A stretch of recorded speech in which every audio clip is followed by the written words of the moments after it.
आशीर्वाद मैंने आप लोगों से मांगा था, पुनः इस आशीर्वाद को दोहराता हूँ। युवा बनकर आया था, बुजुर्ग बनकर ही इस क्षेत्र से जाना चाहता हूँ अपना आशीर्वाद है। और जो लोग झाझा से हैं, झाझा में भी हम लोगों ने सांसद निधि के माध्यम से फुट ओवर ब्रिज की बात हो या कई और ऐसी परियोजनाएं जो हम लोगों ने वहाँ पर शुरू की हैं, बहुत जल्द उसका भी हम लोग उद्घाटन हम लोग करेंगे। मेरे लिए और माननीय विधायक जी के लिए ज़रूर ये लम्हा और ज़्यादा महत्वपूर्ण हो जाता है, क्योंकि हम दोनों के पिता अलग अलग समय पर, हम दोनों एक ऐसे परिवार से आते हैं जिनके परिवार में सौभाग्य प्राप्त हुआ।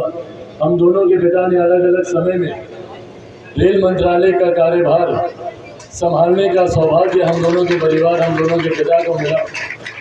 श्रेष्ठी जी ने बताया किस तरीके से उनके पिताजी और हम सब के आदर्श आदरणीय दिग्विजय बाबू, उन्होंने जो प्रयास किया, और यकीनन इस बात को झुटलाया नहीं जा सकता, इस बात को नकारा नहीं जा सकता कि जमुई में खास तौर पर पूरे प्रदेश भर में उनका योगदान रहा, पर जमुई के होने के नाते जो प्रयास उनके रहे जमुई में रेलवे को गति देने के लिए, रेलवे से जुड़ी हुई योजनाओं को आगे लेकर जाने के लिए, यकीनन मैं मानता हूं कि आज जहां कहीं पर भी दिग्विजय बाबू होंगे उनको गर्व हो रहा होगा अपनी सुपुत्री पर, उनको गर्व हो रहा होगा आज जिस तरीके से यहाँ पर शिलान्यास का ये कार्यक्रम हो रहा है।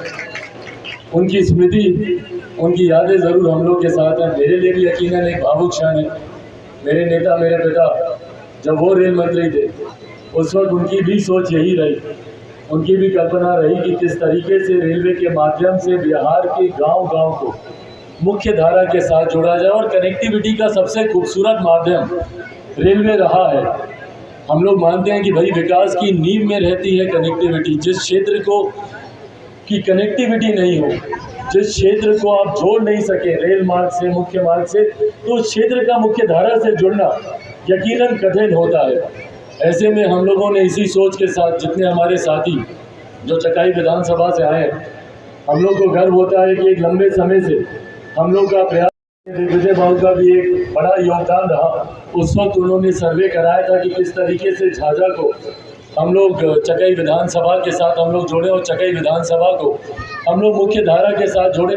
आज मुझे गर्व होता है कि उस वक्त तत्कालीन रेल मंत्री पीयूष गोयल जी यहाँ पर आए थे और उन्होंने जिस तरीके से उस रेल परियोजना की उन्होंने शुरुआत की, जहाँ पे झाझा से लेकर जसीडीह तक लगभग 2800 करोड़ की ये रेल परियोजना है, जिसके पहले चरण का काम जो झाझा से लेकर भटिया तक लगभग 22 किलोमीटर की इस योजना का शिलान्यास हो चुका है, उसका कार्य शुरू हो चुका है, उसका सर्वे का कार्य पूरा हो चुका है और इस वक्त इस बार के बजट में उसकी राशि भी आवंटित हो गई है। बहुत जल्द उस पर भी कार्य शुरू होगा।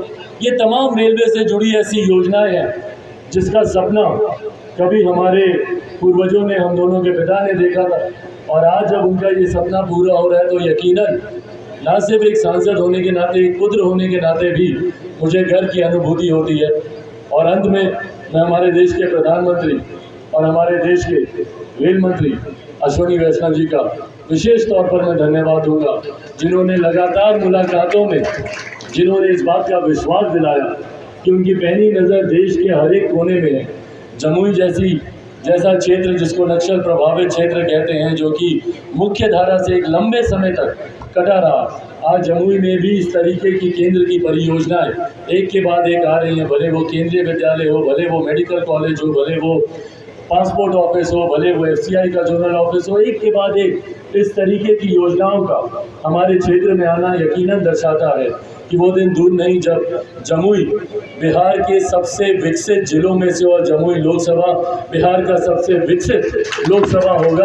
ये विश्वास आप लोगों को दिलाकर जाना चाहता हूँ। एक सांसद के नाते निरंतर मेरा प्रयास रहा, आप सबका साथ मुझे भरपूर मिला, आप सबका आशीर्वाद और आप सबका साथ मुझे इस दौरान भरपूर मिला।